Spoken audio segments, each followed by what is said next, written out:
Welcome to today's webinar, Data-Driven Learning Solutions for Homeschools and Tutors. My name is Lily Rivas, and I am the Customer Success Manager here at Let's Go Learn.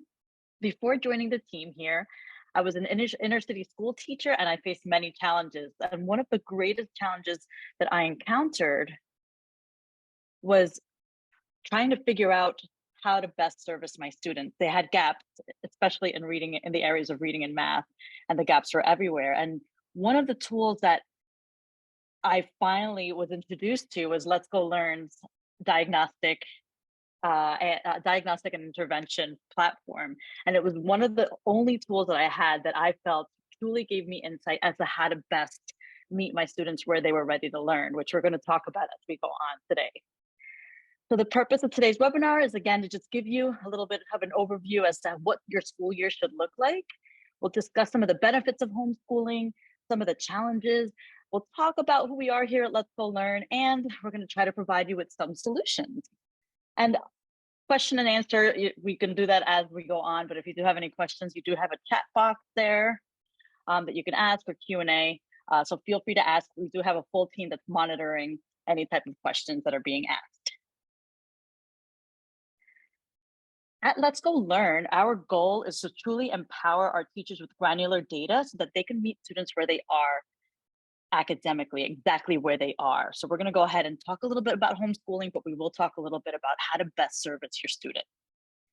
So first and foremost, there's a lot of benefits when it comes to homeschooling. You have a lot of choice, which is really a beautiful thing. You know, you have control as to what to teach your students, when to teach it to them. You have that opportunity to truly tailor the instruction to truly meet their needs, to really personalizing that instruction for your students. And then it also offers you a lot of flexibility. I mean, I know that for myself, I love to travel with my daughter. So if I were homeschooling her, I know that I would have a much more flexible lifestyle in terms of, that strict academic calendar from, either May, September through June or August, so it's a lot more leeway. So thinking about benefits, there are also lots of challenges when it comes to homeschooling. And I think that the overall message with homeschooling is the fact that there's a lot of uncertainty, right? Everybody's levels and their comfort levels as to how they teach are very different. There's a lot of uncertainty as to how your students may compare to other students that would be in a regular school district. There's a lot of uncertainty as to the types of tools that are out there, how to best service your students and meet them where they are.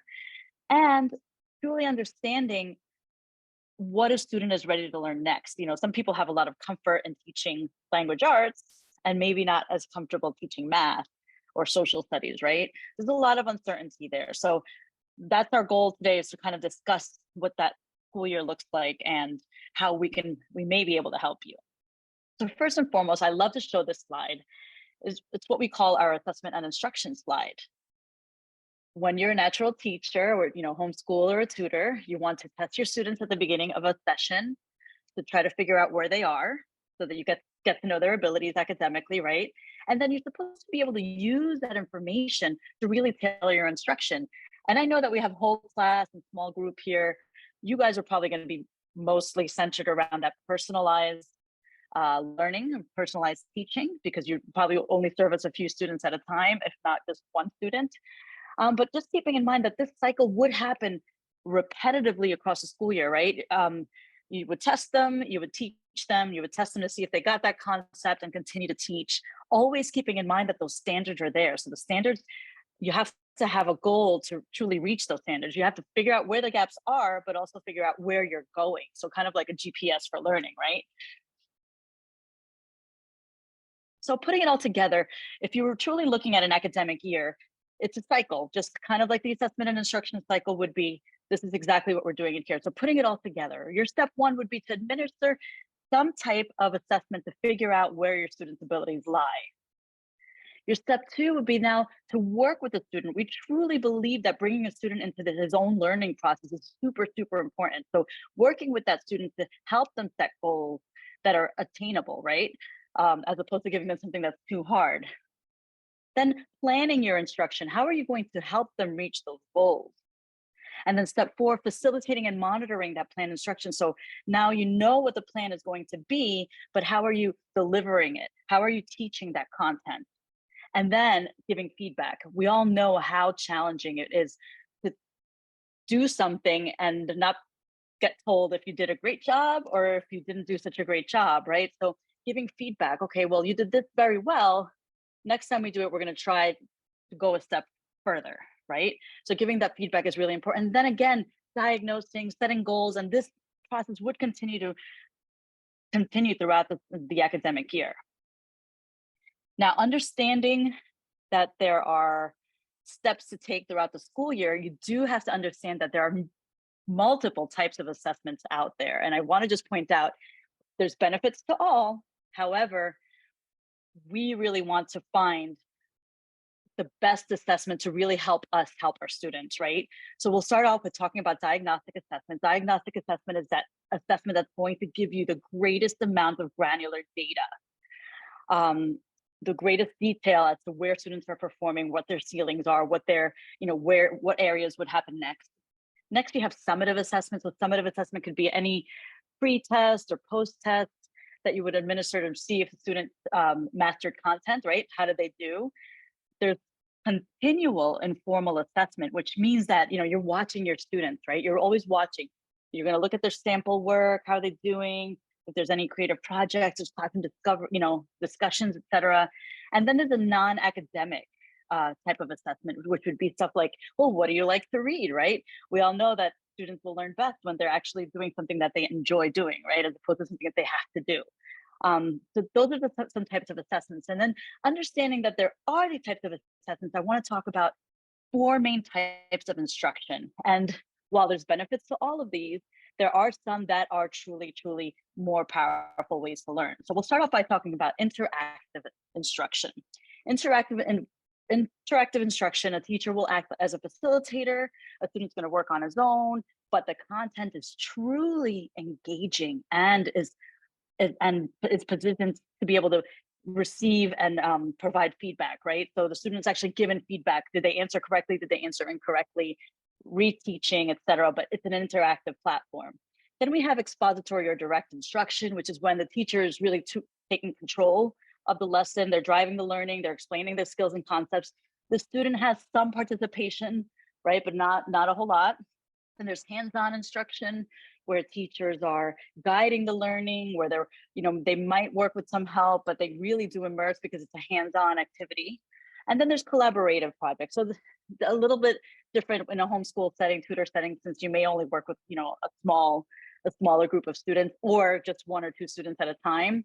But in a collaborative setting, you have a teacher that's acting as a facilitator, and you have students that are working together towards a culminating project or activity. So very important, again, there's a reason why I am talking about these things. So assessment and instruction, different types.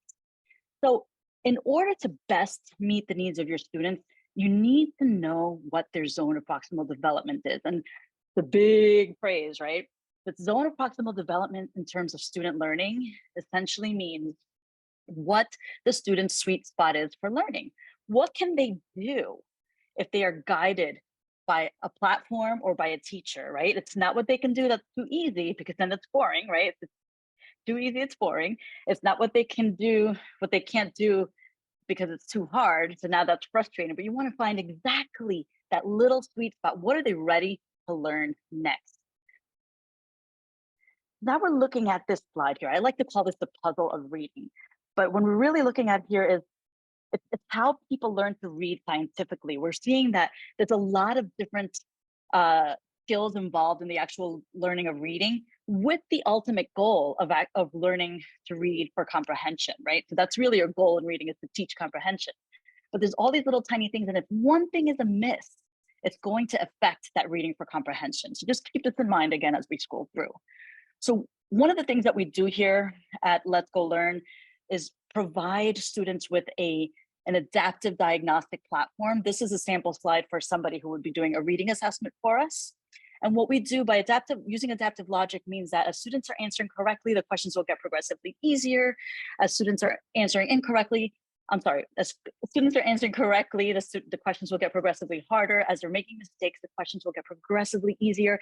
And this leveling system will continue to happen across multiple subtests at once to truly provide you with the pulse and figure out where students' abilities lie. So if you look at the slide, it could be a fifth grade student, but you can see that there's some areas of weakness in terms of spelling, maybe in terms of vocabulary is a little lower. So now you can truly target your teaching to meet that student's need. Looking at math, and again, I like to call this role, but you have to understand that math is built upon foundational skills and concept mastery across 5 major strands of math.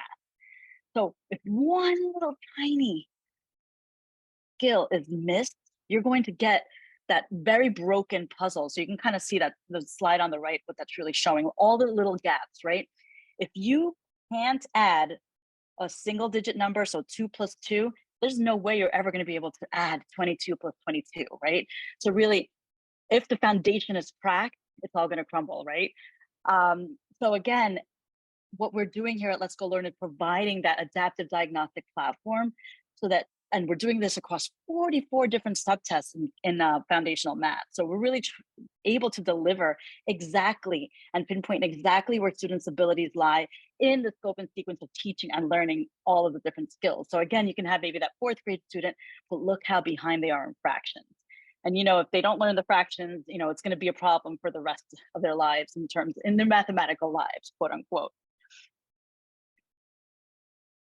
And here we have, you have the ability to scan to get the copy of this document, but really what we're doing here is talking about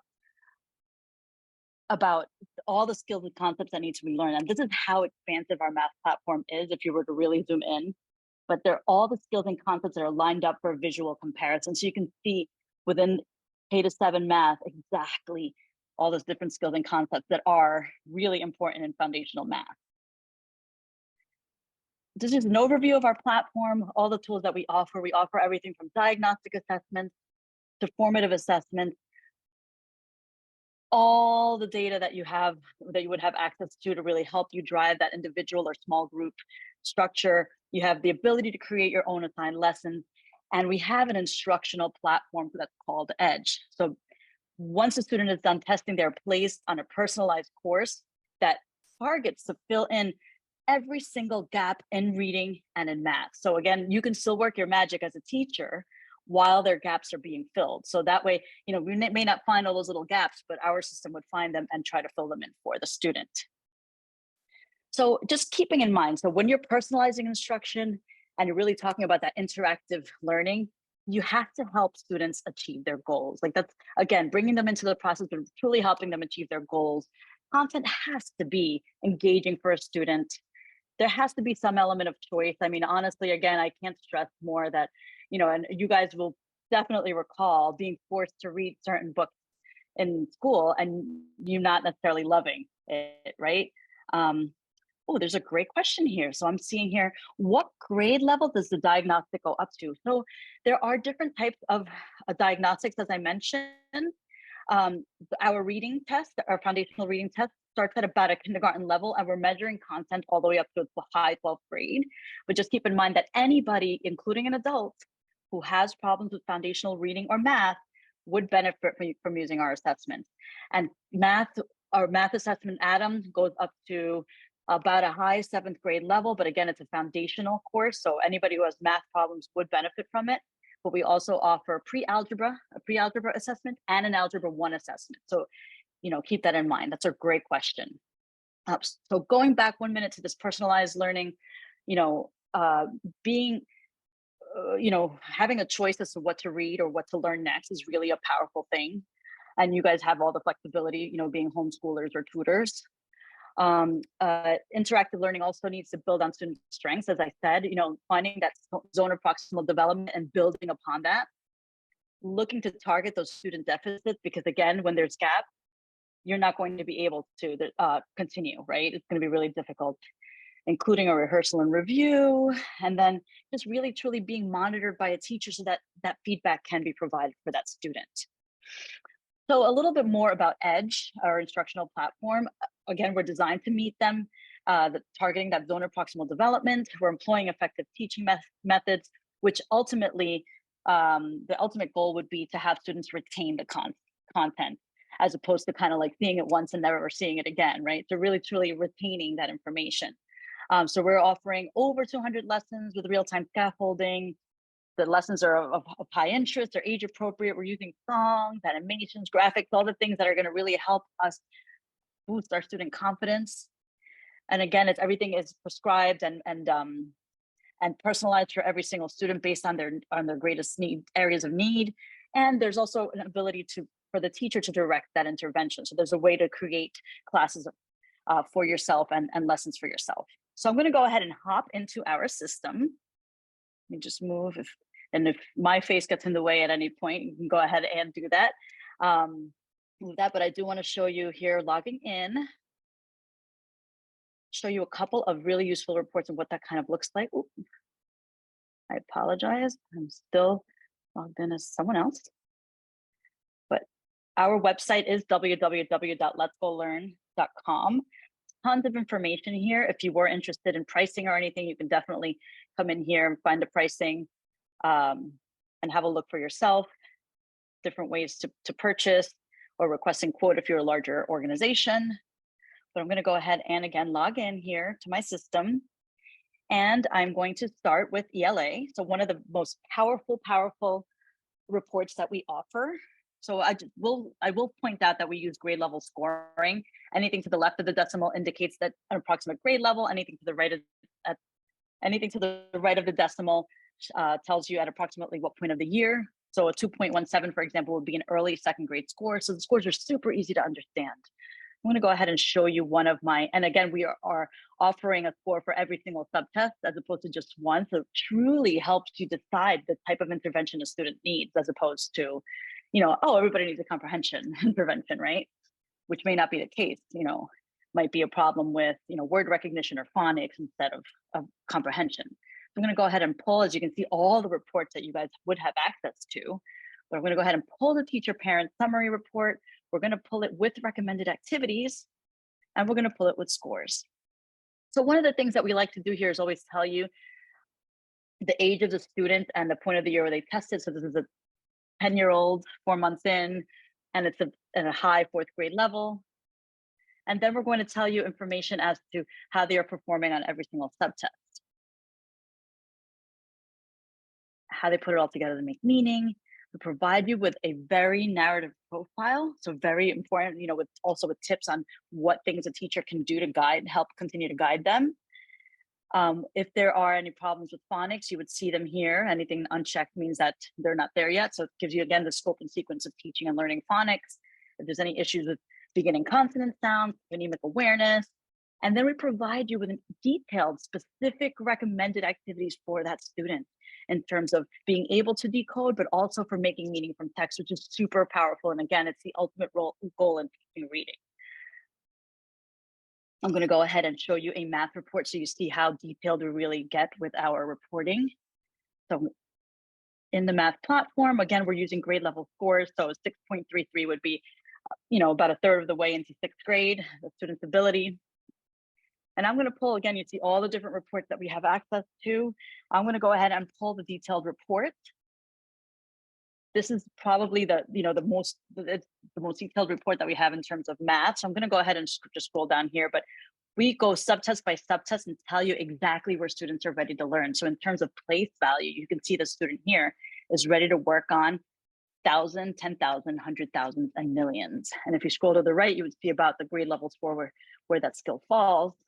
We tell you again if they are behind and the subsequent skills to teach. So this report, again, goes subtest by subtest by subtest and really gives you that information, just keeping in mind that all of this information goes into our reporting and provides a personalized path for that student. So based on how the student is scoring, that's what we are actually offering in terms of lessons.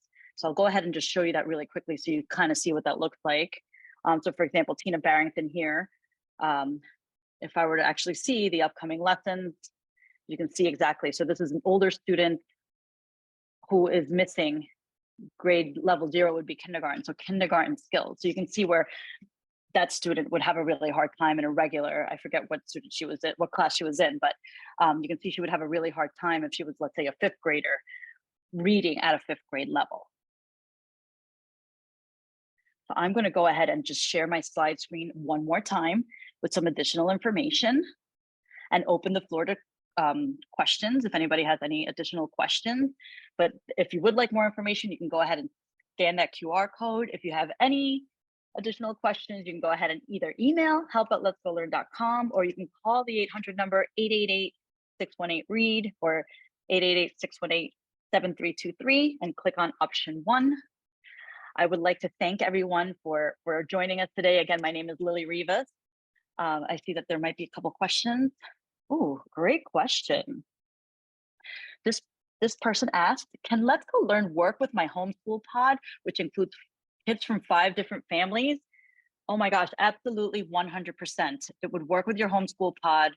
It's going to really help you generate a lot of additional information as to where students' abilities lie and really help you decide how to best address their learning styles and needs within that group. So yes, I do highly recommend it for a homeschool pod. I see one here. How does Let's Go Learn compare to something like Hooked on Phonics? Oh, that's a great question too. Yeah. So Hooked on Phonics is, every program has its benefits, as I will always say, but I just want to let you know that Hooked on Phonics is only going to address phonics skills, where we're truly addressing all of the different skills in terms of reading. So we're looking at high frequency words, we're looking at word recognition, we are looking at phonics, spelling, vocabulary, and silent reading comprehension, because again, that is the ultimate goal. So while phonics is one tiny skill, we need to look at everything. Do you have a package for both math and reading assessments? We do. There's different packages you can choose. There's a platform for both math and for reading, and assessment and instruction for both. Oh, this is great. Is this similar to iReady? Okay, so yes, there are some similarities between our system to iReady. I think that what sets us apart, in comparison to other programs, is the granularity of our data and the types of reports that we offer. We are truly, truly designed to find that zone of proximal development within the scope and sequence of teaching and reading math and ELA. Here's another question. Does Let's Go Learn have any features specifically for needs kids or kids with IEPs? Yes. As a matter of fact, we have a goal setting report and we have an IEP writing tool. So we're designed to really help students or teachers rather, cut their IEP writing time by about 75%. So yes, we do have tools, and if you do have any additional questions, you can email the team here, help@letsgolearn.com, and we can provide you with that additional info. Does Let's Go Learn follow the science of reading? Yes, it does. Yes, it does, because by